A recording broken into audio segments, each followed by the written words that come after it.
Today, our special guest is Enrique Freeman, who was selected in the second round of the 2024 NBA draft by the Indiana Pacers, and he just finished playing in Summer League. Prior to the draft, Enrique played 5 years at Akron in the Mid-American Conference. This past season, he was not only the conference MVP, but also an all-defensive selection and the MAC Tourney MVP, leading the Zips to a berth in the NCAA Tournament. Enrique finished ranked in the top 5 of the MAC for points per game at 18.6, rebounds per game at 12.9, which led the country, blocks per game at 1.7, field goal percentage at 58.4, player efficiency rating, which was 7th in the country, win shares, which was 4th in the country, and he had a plus minus of 8.3, which I think was best in the MAC. I also think he led the country in double doubles. Did you not? Say it again. I think you also led the country in double doubles. Did you not? I did. Yeah, yeah, All right. yeah. So impressive statistics, and you have a truly special story, and I'm really happy to have you on the show. Welcome. Yes, thank you. Thank you for having me. I love that introduction. Thank you. First off, where are you right Right now? now, I just got back to Akron, so I'm in Akron right now for a little Uh, bit. And I'm okay, also I go to Cleveland because Cleveland's my home, so like right. Akron, you know. All right. Well, that leads me into my next question. So I knew you were a Cleveland native. You went to Akron, and the MAC features your school, Ohio, Kent State, Toledo. Am I forgetting any Ohio schools? Um, no, I think that's all. Okay.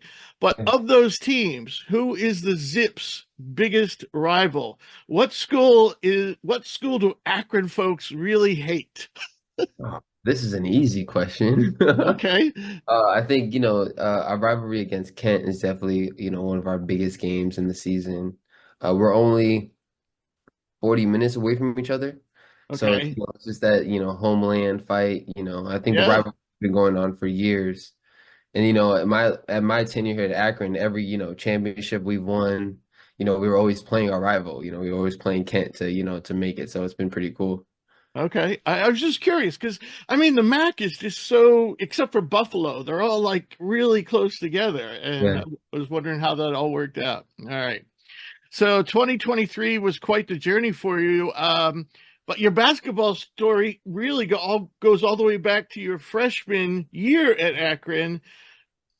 Initially, you didn't go to Akron to play basketball. Could you talk about how that all played out? Yeah, so I went to school in Cleveland called St. Martin, and they offered two kids at our school, a full ride scholarship to University of Akron through this company called PCC, and I was one of the kids who won the scholarship to go to the university, for my academics and well standing in high school. Then I went to university around like 6'4", my freshman year of college, and then by my sophomore year, I ended up trying out for the team. But even though I wasn't recruited or out of high school, I still, played basketball and hooped at the rec and, stayed Right. active on campus and stuff like that. So, So uh, you were 6'4" when you went your freshman year? yeah. And then by the end of my freshman year, I was 6'8". So I grew Okay. that also my freshman year of college as well. Wow. Yeah. Wow. So no one, so you just tried out. No one just said, "Hey, we got to get this guy on the team." You just tried out on you thinking you were pretty good. Yeah, I mean, so the team always hosts yearly walk-on tryouts. So I knew one of the managers and they were able to give me, all the information to try out. And also like I wasn't, playing around everyone there, you're not that bad if you're, playing with some of the guys. So I was playing in the rec and stuff and a lot of people ask me like, you're on the team. I'm like, no, I'm not. I'm not. And then the next year, they ended up seeing me on the team. So that was pretty cool. Um, but yeah, they host an annual walk on tryout, and that year I just decided to, put in my paperwork, try out, and then from there, I think that's when a lot of people on the team were like, "Yo, this kid's good, he has potential," and then they started really. I think that's when they started really like believing I can play at that level too. Right. So, uh, so you did the scholarship you received initially, was that a full ride for all 4 years? Yep. Yeah. Wow. So they actually should have paid you Right. because you already had a scholarship. Yeah. All right. So I first noticed you in 2021. Mhm. I think that was the first year. I think that was your junior year, I Yep. think. And you averaged double figures that year. And going into this past season, and ever since then, once you're on my draft board, you're on there, and then I, make sure to keep on checking in. And so going into this past season, before I saw you play this season, I honestly didn't think you were going to be drafted. I knew you were good, but I didn't think you were going to be drafted. But I was Mhm. really surprised to see your game this year on both sides of the ball. I mean, you shot more effectively from deep, you took more outside shots, you were really good in the pick and roll. You shot better from the foul line, and you became more of a rim protector. What do you credit for those improvements? I credit the development here at Akron. I really that the year before this last season, I had, a few workouts, but it really gave me perspective on things that I need to add or like maneuver in my game.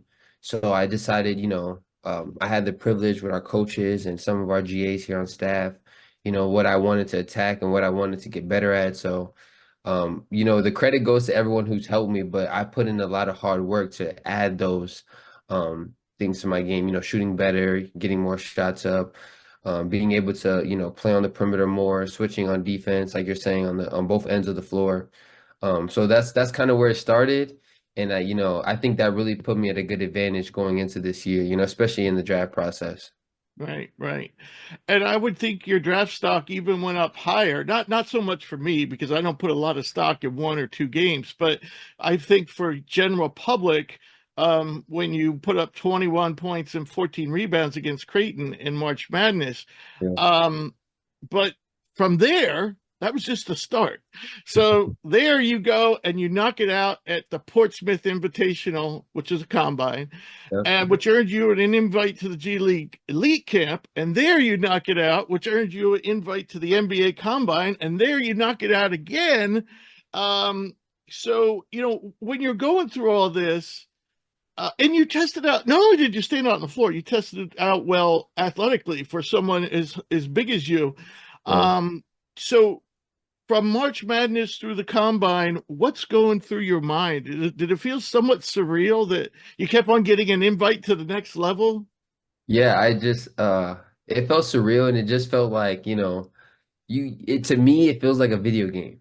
Like you play these video games, you do the My Career, you're like, this is you where you start, this is where you're gonna have to. So that's what it kind of felt like, but it did feel surreal. A lot of it too was a lot of um just I feel like one thing I feel like a lot of people don't understand about the game is like the IQ aspect of it and trying to Hmm. see ways to score. Like I'm playing in these tournaments, playing in these combines with, great other great guys as me. And like how do we mesh these guys together? How do we, find ways for all of us to, score and be great? So I think that's helped me throughout each one of these tournaments and then just, playing as hard as I can. I think that's the one thing I try to do every time I step on the floor is, play really hard. Um, but it definitely has been super surreal throughout each one, especially like the elite camp, then getting called to the combine. It's like, wow. Like, Yeah. Did they do I know in past years they do the thing where they knock on your door and they have a camera there and yeah, did they do that this year? yeah, they did. They did. It was actually Mother's Day. So I was just, Ah. I was on the phone, talking to my mom and my family and late night FaceTime call, talking to everyone, and then they just knocked on my door and it actually was like I had no idea. Like I thought I was getting ready to go home. I'm ready to Oh. go, but I was in Chicago for a long time. So that's a good thing. Yeah, yeah, very good thing. So your journey continued when the Pacers selected you, 50th in the draft. When did you know that you were going to be drafted? when they called my name. when they called your name. So it That's was exactly when I knew. okay. And I know you were happy, but could you just describe where you were and what was going through your mind? Yeah, I just had a little small gathering with my family and, a lot my close people in Akron, like my coach and stuff. And so I just had a few people in the room and we were watching the whole draft. We watched the night before, watched everything, who knows what could happen. So we Right. were just excited for everything. And, it felt like a dream come true, just hearing your name get called and like, okay, well, there's, what you've been working so hard for is now in your realms, in your reach. Right. Right. Um, so you just finished a 5 game stint in summer league. You Yeah. shot 61% from the floor, but you did struggle from deep at free throw line. Once again, small sample. I don't put much stock in whether you do great or awful in summer league. And you also don't even, have very little experience with your teammates. So coming away from summer league, what were you pleased with and where did you think you needed to improve? I was definitely pleased with my entire game. I think, that's my first time being able to play against other players who played in the league and, you can assess yourself. I think there's a lot of things I did good, spacing wise, running the floor, trying to play. The Pacers love to play fast, so playing within a pace of our offense and defense. And I think for me too, on the defensive end, showing, teams the Pacers I'm able to switch 1 through 5 and see how that looks and be, keeping people in front. I think that's huge in the NBA because it's so like ISO 101 game. Right. Uh, so I think I did that really well. I think I was able to, shoot. I shot it well. I struggled a little bit, but I think ways I can improve on is just totally like learning the game, the pace. It's faster. It's you got to see things quicker. You have to, sometimes you got to kind of read it better. I think that's ways I could definitely improve on, and just like the physicality of it as well. You come from college like, okay, it's physical, but now it's like, okay, this is seriously physical. Guys are gonna, push you and stuff like that, which you kind of expect. But, those are the two things I would say I can improve on there. Right, right. And you also have to adjust to the size. I mean, everybody's bigger, Yeah. too. So, Bigger or um, the same, bigger or the same size. right, right. So your whole college career was mostly you mostly filled the role of a big, Yeah, but your developing skill set says you can be more than that. yeah. Um, Ultimately, what do you see your role in the NBA? What do you see yourself doing? What kind of player is there a particular player like you look at and say, I could be just like him? Yeah, I think that I don't think there's any player that I look at that could be like me. I just think I, try to take a lot from each player. Like for example, like I'm a undersized big, so watching Draymond Green, he Mm, had shooters around him. He's able to, see the floor differently and, able to facilitate the ball to shooters, as a big and also be able to roll and score. Obviously, I think I would shoot better, but right, um and then adding like the shooting part of it, from other guys, a lot of pick and pop guys. I can't think of any right now, but I try to take that from each and every player to add to my game. So, but in the league, I definitely see myself, 4-3. I definitely see myself as a solid 4. I don't see myself as a 5, even though I'm really good at that role. right, Um, I definitely see myself as a 4 and being able to, guard multiple positions, playing, playing on the perimeter, defending on the perimeter, um, and just, that's really where I see myself right now. And then I okay, definitely have the skill sets and the ability, as everyone's seen in the combine too, to be a 3, to be a more maneuver um guy who can handle it and different things. But also I think throughout this journey it's been really good to stay true to the things I'm good at, defense and right. rebounding and keeping that intact, but also being able to keep that but add more. So that's been my goal and my mindset throughout this entire process, with changing my game, adding to my game and different things. Yeah, yeah. I think that's one of the biggest mistakes some kids make at the summer league. You know, they try to be more than what they are, or even at the combines.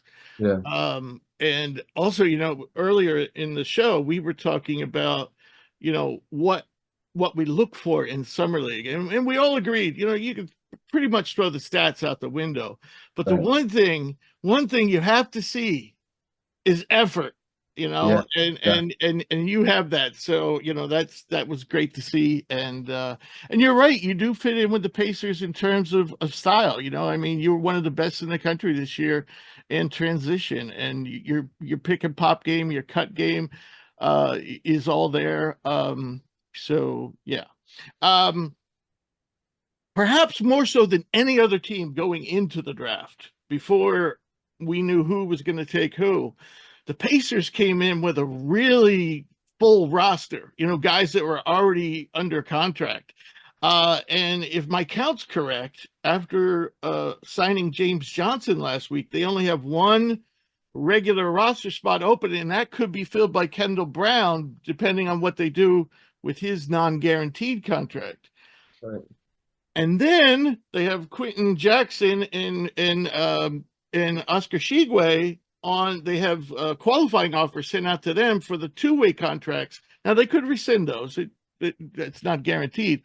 But if worst case scenario, they keep Kendall Brown, they keep Jackson, they keep Shigwe, there's only going to be one spot, and you and fellow draft pick Tristan Newton remain unsigned.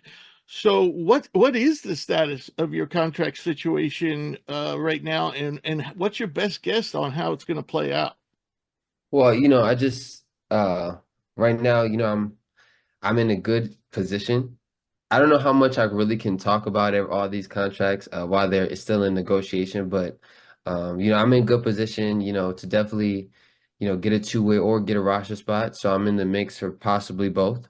And I Hmm. think, just waiting to hear more, and hoping that my performance and things I've done well and throughout the summer league and meeting Indiana as the front office and everyone that they believe in my game, and I'm able to be a roster spot, or even if I am a two-way, I'm happy with both, and I'm just willing to learn and try to develop my game as best as I can to fit in and definitely get a contract. So that's Right. that's where I'm at with it, kind of. So you're confident. You're confident about it. For the sake of argument, let's has I know most guys in this situation don't consider playing internationally, but has that been talked about, just going over there for a year? Because if you're on a standard G League contract, you can make more money in Europe. Yeah, You could, not everybody, but you could. right. But hasn't been discussed at all. No, not at all. Yeah. Okay. All right. Yeah, most guys say they rather play, not worry about the money right now, play in the G League and be as close as possible to their team. So, Yeah. all right. I want to skip back to summer league. I overlooked one of the questions I had scribbled down here, and I'm sure that summer league was a unique experience. Yes. Had you ever been to Vegas before, first of all? So we did go one time. We Akron played UNLV last year. Ah, We went, we okay. went for a weekend. Yeah. Okay. So, what were some of the more interesting and surprising things that happened to you there on and off the court that you could talk about? Uh, just the Vegas is just a fast-paced city. I got to go to one of the Circus Soleils, on our last day off. So that was pretty cool seeing the Michael Jackson show with some family and my girlfriend.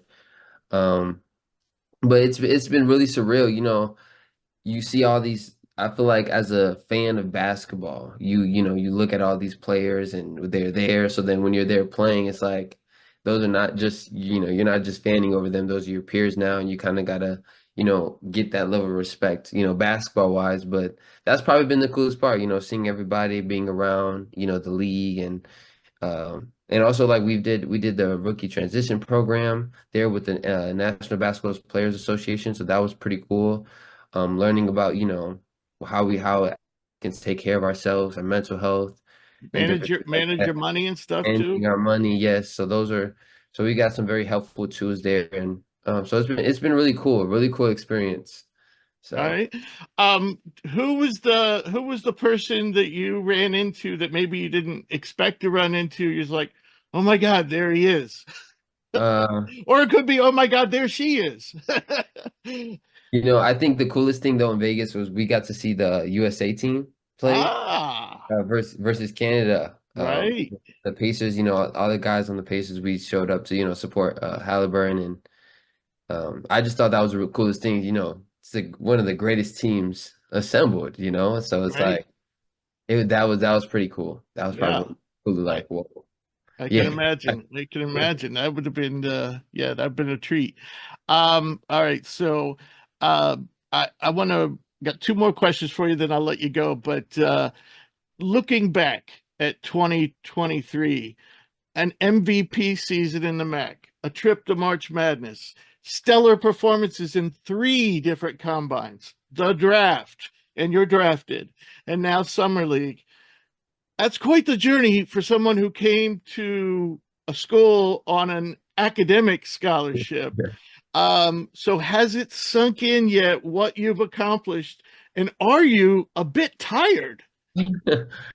Well, I try not to get tired, so yeah, I'm not that tired, but it's definitely it hasn't really sunk in yet, if I'm being truly honest. It still feels like I still have a lot more to go. But it's just sometimes I just think about it, I'm like, wow, I can't believe this is all happening. But I definitely say, the craziest part about all of this has been the pace. Being in everything I've been, I've been away from home, everything I'm in hotel rooms and flights. So I think the pace of this has definitely been something I've had to adjust to, especially going to Vegas. I've been on the East Coast all my life, and now I'm 3 hours behind in my life. So like Right. adjusting to the time zone and all these other factors. But even though all that's happening, you still got it, you still have the opportunity to play basketball. It's some of the game you love. So it's all worth it at the end of the day. Do you get a little break now? Yes, yes, I get a little bit of a break now. Yeah, yeah, Like a week, 2 weeks? yeah, yeah. Is it I gonna I try not to get tired, but my body does need rest. no, but I'm saying, do you get to stay at home for like a week or two now? Yeah, yeah, yeah, yeah, yeah, yeah. Okay, good. Sorry. I keep on getting calls. No, Usually no one ever calls me, and then no one's called me all day, and now I'm interviewing you and I get two calls. All right, here's the last question. You were on an academic scholarship. You're obviously a bright guy. yeah, What did you study at Akron, and what are your plans after your basketball's career is over, like 15 years, 20 yeah. years from now? Or So maybe you stay in basketball. yeah, that's so in Akron, I have my undergrad in media studies, so kind of what you do, and then I Ah, also have my MBA. So I have my nice. master's in business administrations for just business admin. So and also and it's in interdisciplinary studies. It's a wide variety of business. So because I didn't want to like just choose like finance for my MBA. I wanted to get something that kind of also could help me with my own basketball career. Right. Um, and then what would I be doing after basketball? I think that's the part I'm trying to figure out right now. But I definitely see myself. I'm definitely gonna try to help my community, especially with what I've been able to. That's something that I have recognized now with what I've been able to accomplish. I think I can do a lot to help other people. So that's definitely something I want to do. And my own part of what I want to truly do, who knows? I don't know yet, but that's a work in progress. Right. You're still a very young man, so you don't have to worry about it Yeah. right now. Well, Enrique, I want to thank you for joining your show. Your story is inspirational, truly, truly. I mean, I think it's something like that maybe one day you might want to write a book about or something. No, To go, definitely. I need a Netflix series. there you Let's go. figure it out. There you go. And I wish you the best moving forward. And please, stay in touch and come back and visit us. Yeah. We'd love to hear how you're doing. Like maybe next year, next summer, or sometime we could sit down and talk again, and you could talk about your journey. Yes, yes. I love that.